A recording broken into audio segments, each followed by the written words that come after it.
한 거대 제약사가 정부 기관들을 속여 건강보험료를 사실상 훔쳐온 사건이 드러났습니다. 유나이티드 제약의 전직 연구원은 뉴스타파에 이 회사가 약값을 높게 받기 위해 없는 기술을 있는 것처럼 조작해 정부를 속여왔다는 사실을 제보했습니다. 이 연구원은 유나이티드 제약이 이 사실이 드러나지 않도록 3번이나 허위 신고를 거듭했다고 폭로했습니다. 오대양 기자가 보도합니다. 약은 우리 일상의 일부입니다. 하지만 이 약이 어떻게 만들어지고 또 그 가격이 어떻게 정해지는지 아는 사람은 드뭅니다. 약값은 어떻게 결정될까요? 먼저 제약사가 어떤 약을 생산하겠다고 하면 식품의약품안전처는 제약사가 약을 제대로 만드는지 감독하고 건강보험심사평가원은 제약사의 약값이 얼마에 팔리는 게 적정한지 결정합니다. 보험약가는 국민들이 내는 건강보험료로 지급되기 때문에 제약사는 마음대로 약을 만들거나 약값을 올릴 수 없습니다. 10여 년 동안 유명 제약회사의 연구원으로 근무해온 최성조 박사. 제 이름은 최성조고요. 이제 저 화학을 전공해가지고 제약회사에서 연구원으로 근무를 하다가 최 박사는 5년째 자신이 근무했던 한 제약사의 비리를 알리기 위한 싸움을 계속하고 있습니다. 10년 전 그는 회사에서 이미 생산하고 있는 것으로 정부에 신고돼 있는 원료의약품의 생산 방법을 개발하라는 이상한 지시를 받았다고 합니다. 연구 기술을 개발을 할 필요성이 있어서 저희 팀의 그 품목이 할당이 됐던 거죠. 예. 그래서 이제 그 품목 관련해 가지고 허가 사항이 어떤지 뒤져보게 되었더니 허가 사항이 참 실질적으로 불가능한 허가 사항을 허가를 받았더라고요. 내부 고발자 최 씨가 5년의 싸움을 통해 알아낸 비리의 내막은 이랬습니다. 지난 2012년까지 정부는 원료의약품을 원료부터 모두 국내에서 직접 생산하는 제약사의 제품에 대해 신약에 준하는 고가의 약값을 산정해줬습니다.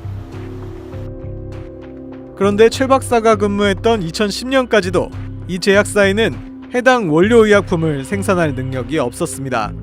그래서 회사는 그에게 관련 생산 방법을 개발하라는 지시를 내린 겁니다. 하지만 이 회사는 2004년 이미 정부에 자신의 공장에서 마치 모든 공정을 거쳐 약을 생산하고 있는 것처럼 신고해 승인까지 받은 상황이었습니다. 없는 기술을 있는 것처럼 꾸며 부당하게 높은 약값을 받아왔다는 겁니다.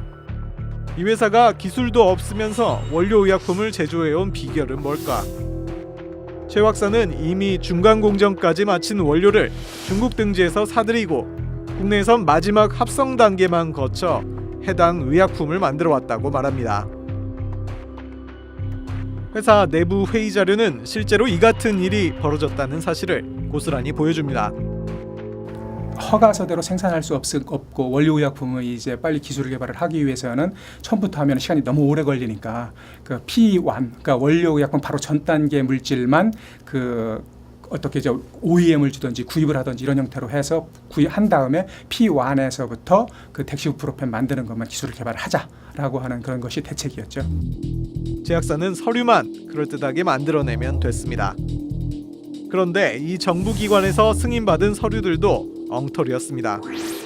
2004년 이 제약사가 처음으로 덱시부프로펜이라는 원료의약품 제조 허가를 받을 때 신고한 화학식입니다. 하지만 실제 내용은 덱시부프로펜을 만드는 이전 단계 이부프로펜까지의 제조법만 적혀 있을 따름입니다. 덱시부프로펜이 아예 만들어질 수 없는 화학식이었지만 당시 식약처는 이게 엉터리라는 것도 모르고 허가해줬습니다. 이후 7년 뒤 이 제약사는 또 식약처에 덱시부프로펜에 대한 또 다른 제조법을 제출합니다. 이번에도 식약처의 서류 심사를 통과했습니다. 승인 뒤 6개월여가 지나고 나서야 식약처는 이 제조법도 가짜라는 사실을 발견하게 됩니다.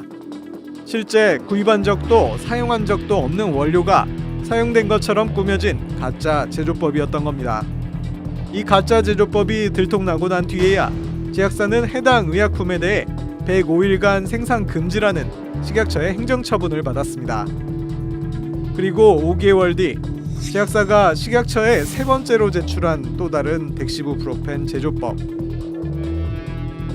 뉴스타파 취재진은 과연 이 세 번째 제조법은 제대로 된 것인지 전문가에게 물어봤습니다. 추동률이 50% 이상이 될 수가 없거든요, 덱시브는. 그래서 아마 이부프로펜이 실험이 될 것 같고, 이걸 실제로 덱시브로 바꾸면은 절반을 버려야 되니까 그거의 절반만큼 125kg 정도를 하시는 겁니다. 제조 기록서에 쓰여진 대로는 제약사가 명기한 만큼의 의약품을 생산할 수 없다는 설명이 돌아왔습니다. 결국 2004년부터 덱시부프로펜 제조 기술이 있다며 정부 감독기관에 신고한 세 가지 제조법 모두 엉터리일 개연성이 높다는 얘기입니다. 제약회사에서 심평원에다가 제출을 한 자료에는 그 수량 사용된 원료 수량으로 원료의약품 제조량만큼을 제조할 수 없는 것이죠. 그렇기 때문에 왜냐하면 구입한 수량이 없는데 거기에다 그냥 때려 맞춰 가지고 이제 심평원을 갖다 기망하려고 그렇게 했던 거고. 뉴스타파는 해당 제약사를 찾아가 해명을 요청했으나 엉뚱한 얘기를 들어야 했습니다. 우리 사이가 할 때 유동화라고 3인방에 했었잖아요. 유동화 외손자를 찾았어요. 그래서 그래가지고 장학금도 주고 대한민국 정부에서 안 알아주고 하는데 기업체에서 이렇게 알아주고 하니까 조성을 알아주니까 얼마나 고마운지 모르겠다. 그러면서 검찰의 불기소 처분 등으로 이미 끝난 얘기라고 주장합니다. 문제가 됐던 사람들은 그 사탄시 조사받으면서 다 끝난 사이고 법적으로 문제가 됐던 거는 법적 조치를 다 받았다. 지금 기업이 상당히 다들 어렵잖아요. 이럴 때 두들기 뭐 털어도 먼지 안 나오는 데 없다시피 두들겨서 매를 주는 것보다는 사기를 올려줘가지고 기업을 열심히 해서 고용도 많이 하고. 하지만 이렇게 흐지부지 넘어가도 될 일일까요?